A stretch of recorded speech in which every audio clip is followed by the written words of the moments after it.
So in the previous period, we have finished with the all 5 classes of chordates, vertebrates rather, and we are done with the that is species and then amphibian, reptilia, ales, and birds. A comparative analysis.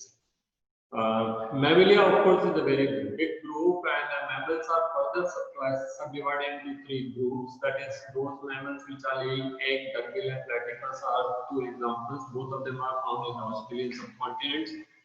Then the second one is the pouched mammals, that is, those who are giving birth to the underdeveloped babies, and then they keep them in their pouch, and further development takes place there.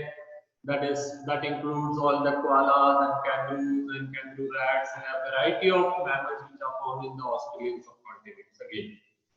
And the third one are the viviparous organisms. That is, if you classify them as the Prototheria, Metatheria, and Eutheria. The Eutheria are those ones which are giving birth to a completely developed baby. It can like be human, cow, rabbit, rat, whatever other animals which we see around us, because India is India, it is not Australia. So we will not have kangaroos here, we will not have koalas here, we will not have any other pouched animal here, and duckbill, platypus, and echidna out of question. So there is no possibility.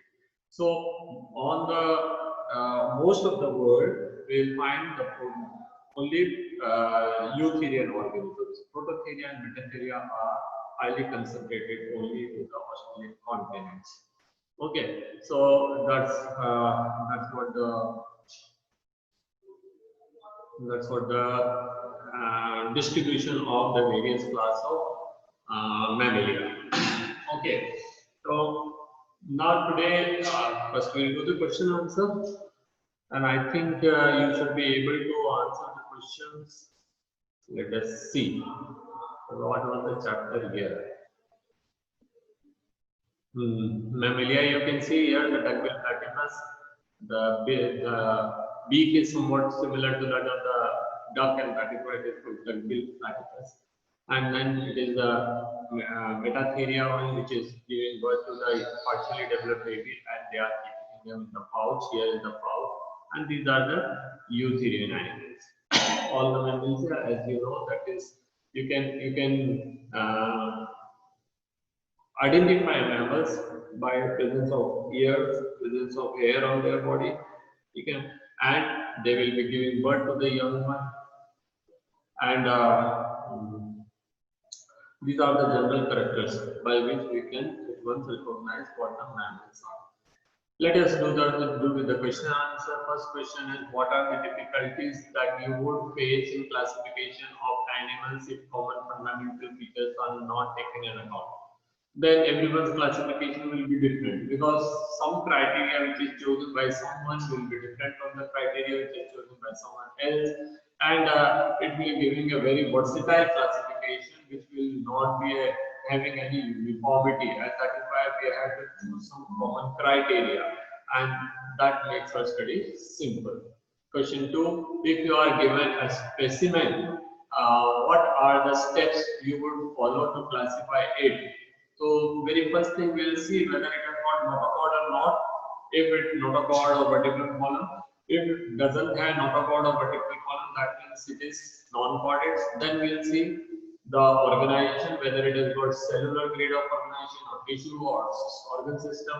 Then we will see whether the symmetry is there or not. If it is symmetrical, but radially symmetrical, that means it is only one class, that is Ctenophora and Coelenterata, and radially symmetrical are even shown by the Echinodermata, but their larval stages are not showing the radial symmetry. Okay, other organisms, they all are bilaterally or asymmetrical organisms. Then the other criteria will be followed, and this now will slowly reach to the various classes. Okay, and the same is for the chordates. In the notochord is present, the notochord is found throughout their life, or it is found only in the embryonic stages.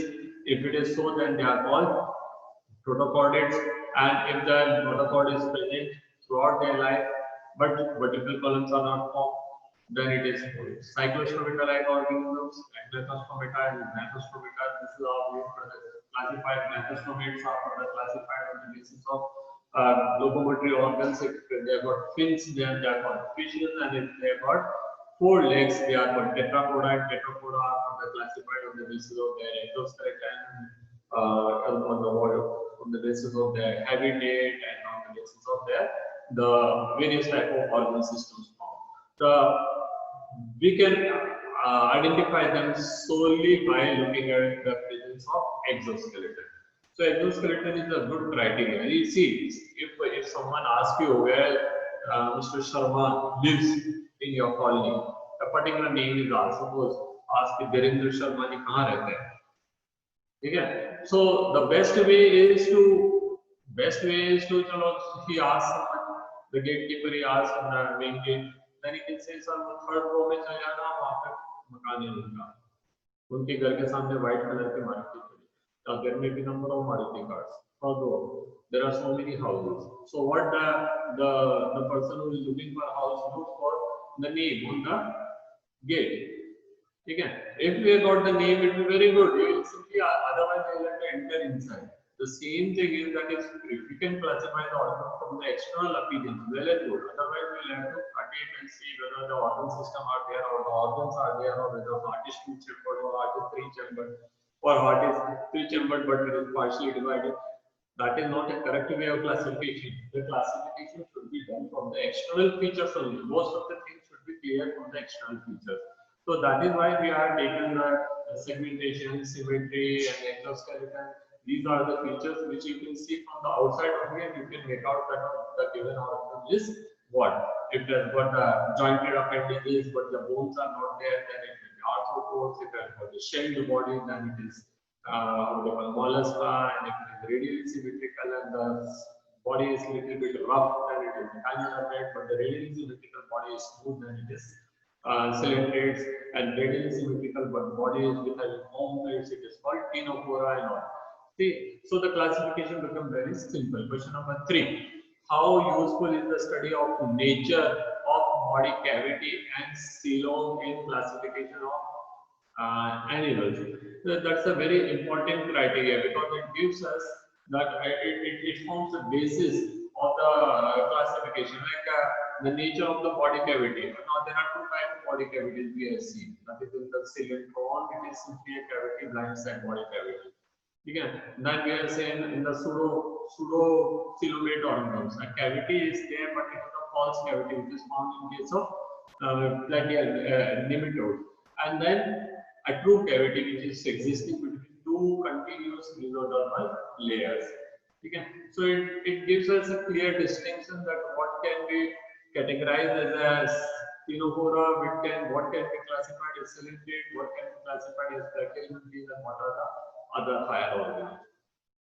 Next is question number 4. Distinguish between intracellular and extracellular digestion. Intracellular and extracellular digestion. When the digestion is taking place inside the cell, when the digestion is taking place inside the cell, as all the porifers are doing, and cylindrids have extracellular as well as intracellular digestion. Okay. When the digestion is taking place within the cell, it is called intracellular. When the digestion is taking place outside the cell, it is called extracellular digestion. Question number 5. What is the difference between direct and indirect development? Direct development is the one in which larval stages are not present, and indirect development is the one in which the larval stages are present. Okay. So that is the one line difference between them. That is what are directly developing and what are indirectly developing. Question number 6. What are the peculiar features that you will find in the parasite plateal mantis? Plateal mantis, if you see, you start from the top, let's say level of organization, one organ like sucker is formed. Okay. Then some cells are modified for excretion, they are called plain cells and all. Okay. Then level of organization, generally it has got three terminal: ectoderm, endoderm, and mesoderm. Coelom, it is acoelomate because the cavity is not formed at all. And then Symmetry, if we talk, it is bilaterally symmetrical. Segmentation, if we talk, segmentation is not found. However, tapeworm-like organs are showing the segmentation, but it is not a metameric segmentation. That is, the same organs are not completed, so that is why they are called the non-metameric or false segmentation. Okay, so these are the things which are found in them. Sexes are both the sexes, that the male and female sexes are found in the one body, that is hermaphrodite and all. Okay, question number 7. What are the reasons do you think that for the arthropods to constitute the larger group of animal kingdom? We have already discussed it when I was teaching you about arthropods. I said arthropods were the first organism which had fully developed to live outside the water, that is outside the sea. So they were the first organism which came out of the sea. They were the first organism which emerged out of the sea or out of the water. And when they came on land, there was no predator for them. So they just enjoyed, relished their life.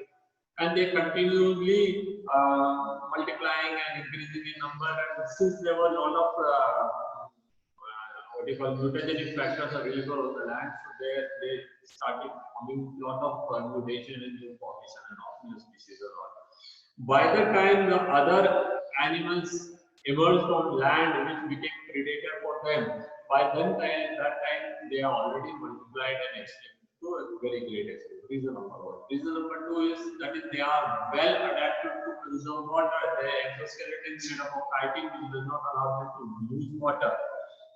Okay, so they are no more dependent on water, not even for reproduction, because they started having internal fertilization, and they started giving eggs and larval stages on which are developed, which are developing on the some of the plant only. That is, either the larva will be eating some of the leaves or some of the other parts of the plants. Okay, unlike the other larvae and other type of fertilization which are taking place outside the body that is in water, and there were a lot of predators. So here those things were also eliminated. Okay? And they started conserving water like anything. Okay? And plus they had walking leg and all the other things. Excretory organs were very well developed, which could conserve water, which were not letting the water to go out of the body, and the water was the nitrogenous base was eliminated in the form of uric acid. So these are some of the characteristics which were making the arthropods special, and that is why they are showing the highest diversity among the animal kingdom. Okay, question number 8. Water vascular system is the characteristic of which group of the plant? Water vascular system is actually found in what you call in Porifera. Porifera, we have studied that. Porifers, we have studied that their body is having water canal system.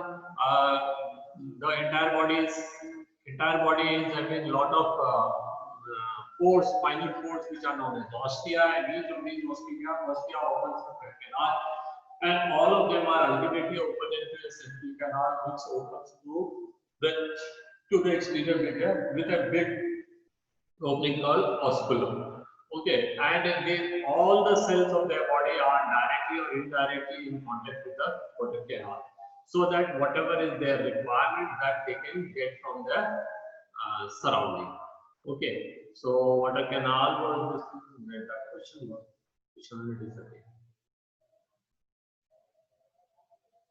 arthropod. Water vascular system is characteristic of colony. So it is the characteristic of Porifera. Question number 9.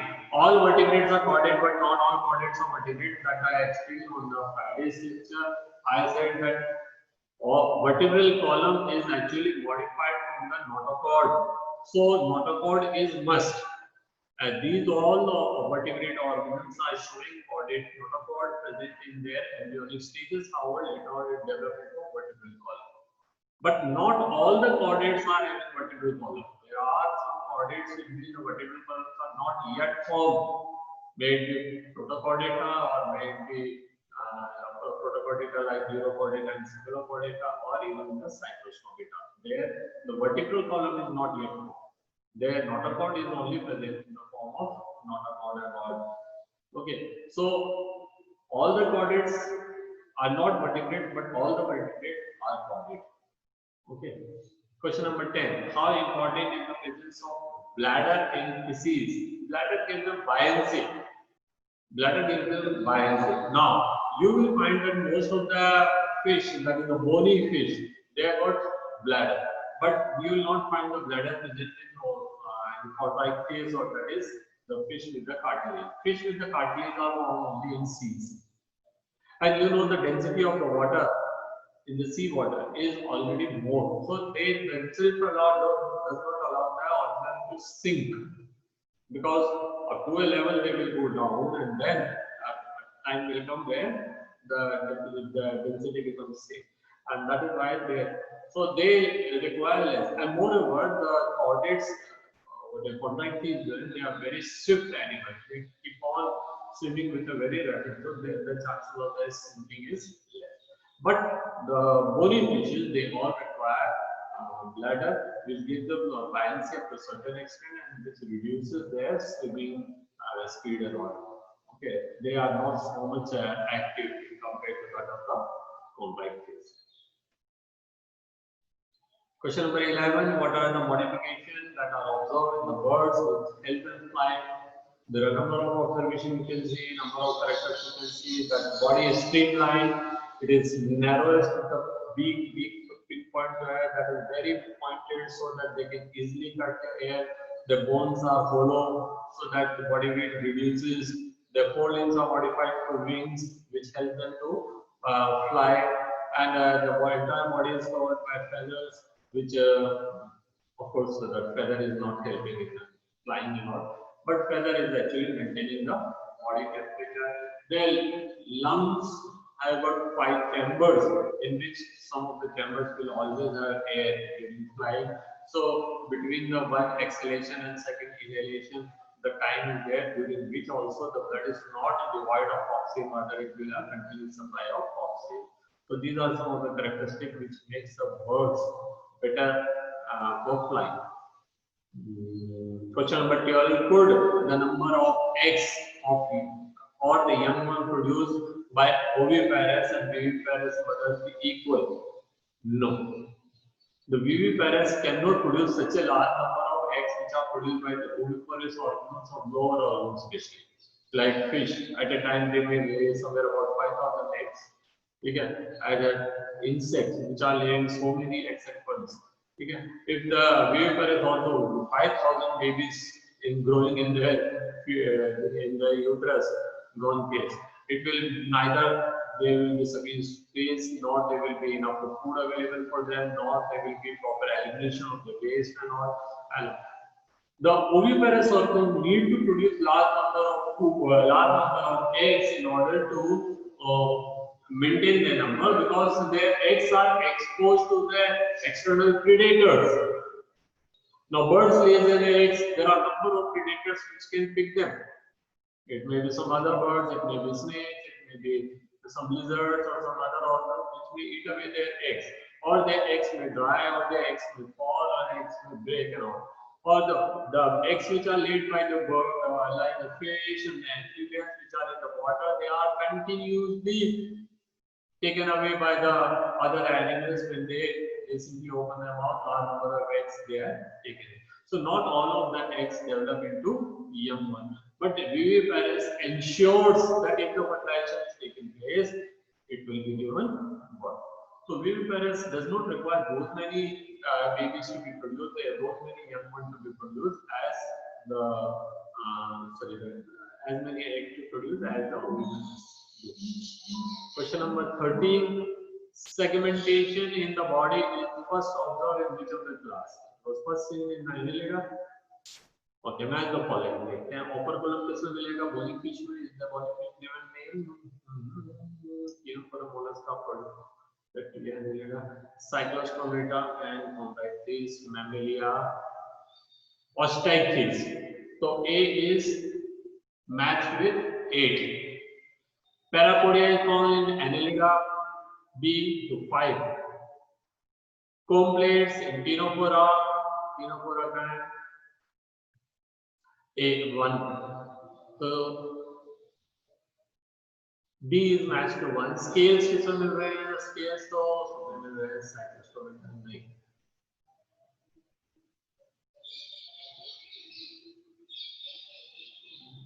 हाँ सही है, 6 में मिल जाएंगे. And radula किसमें मिलेगा? Radula Mollusca. 2 hairs किसमें मिलेंगे? Mammals. कोनोसाइट किसमें मिलेंगे? ओरिफेरा. एंड गिल स्लिट्स किसमें मिलेंगी? गिल स्लिट कौन सा बचा है? क्या बच गया इसमें? ऑस्ट्रेक्टिव पढ़ लिया, मैमल पढ़ लिया, साइटोस्टोमा हो गया, एनिलिडा हो गया, रेप्टिलिया. स्केल्स और रेप्टिलिया में मिलेंगे. अच्छा तो साइक्लोस्टोमिका and कॉन्ड्राइटिस.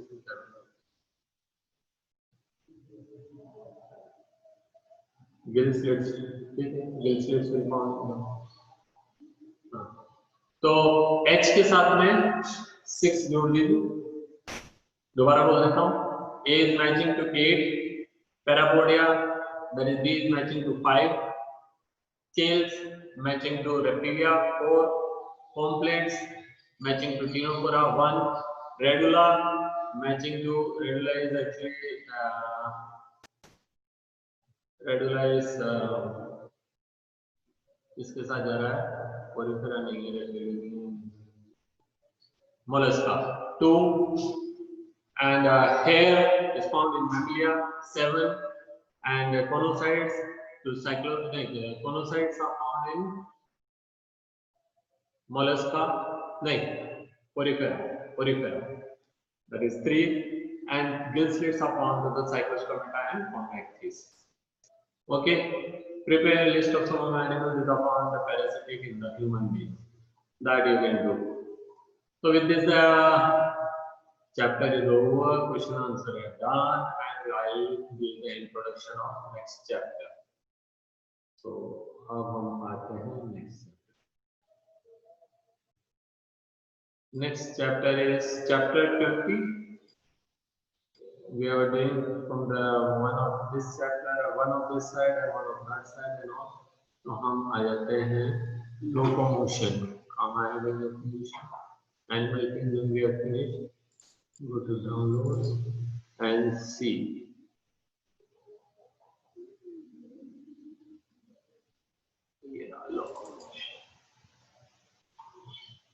Can you see chapter locomotion? Are you question? Anyway, introduction to the stop here. So the next topic what we are going to start is locomotion and movement. You know the difference between locomotion and movement?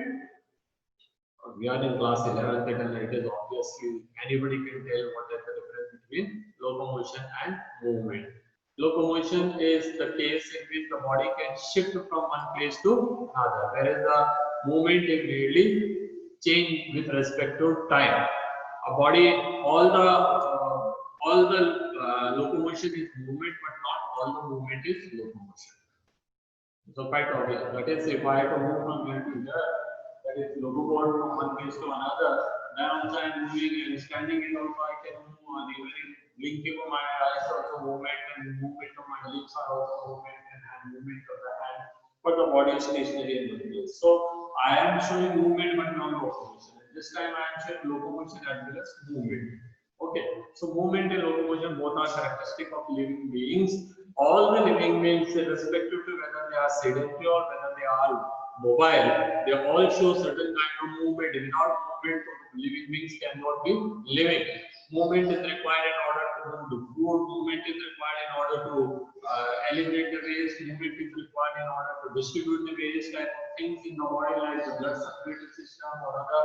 Or even those organs where the blood circulation is not found, the cytoplasmic streaming is there, the cytoplasm is showing movement, the molecular level movements are there, and the movement in the blood circulation is there, the movement of excretion is there, and all. So movement is characteristic of all the living beings. Even the plants are showing movement. We are already studying in class 10. When we are studying about the control and coordination in plants, we are seeing that the roots are moving towards the gravity, and the stem is moving away from the gravity, and stem is moving towards the light, and the roots are moving away the light and all. And then we are studying some. There are two types of movement. One was the tropic movement, and one was the nastic movement. Tropic movement used to take time, where the nastic movement was quick. like opening of flower, the closing of flower, opening of leaves, and the closing of leaves, and all that. Those used to take a comparatively less time to be observed, whereas the growth require quite sufficient time to be observed them. That is, you have to wait at least for a week in order to see a sufficient movement up to 1 inch or 1 centimeter or so. So movement is the characteristic of all the living beings. It doesn't mean that the non-living things cannot move. There are a number of non-living things are moving. That is, the water is moving in river, and the waves are formed, and the tides are formed in the oceans, and the wind is moving, and that is the air is moving, and the convection is there. There are so many different type of movement we can see. We can even see the earth is rotating on its own, but that doesn't mean that all the things which are showing movement are living. But all the living will show movement. So now you can again say that is the movement is shown by all the living beings, but not all living beings, all bodies which are showing movement are living beings. ठीक है, तो movement तो होना ही है. And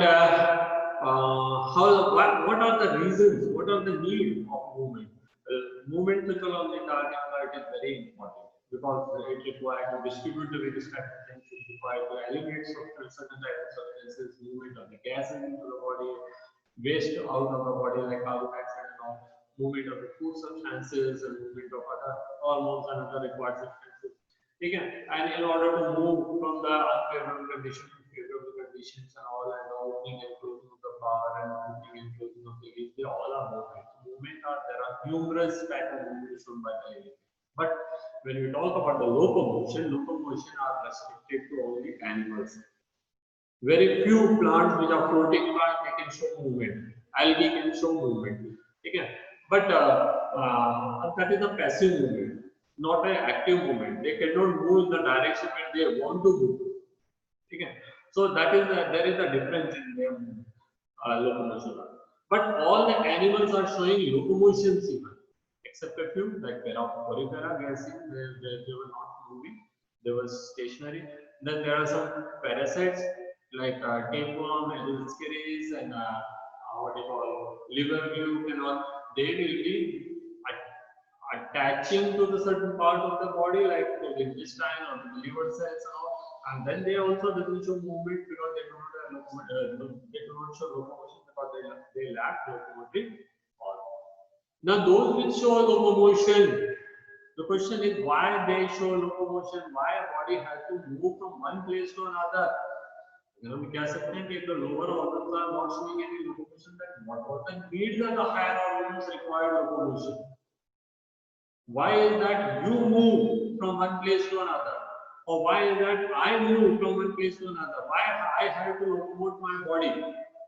So all the animals may require locomotion for at least three things, either in search of the food, because where they are living, there particular area, whatever food is there, that they will finish in a day or two, and then they will starve and die. So in order to search for food, they have to go to the other places.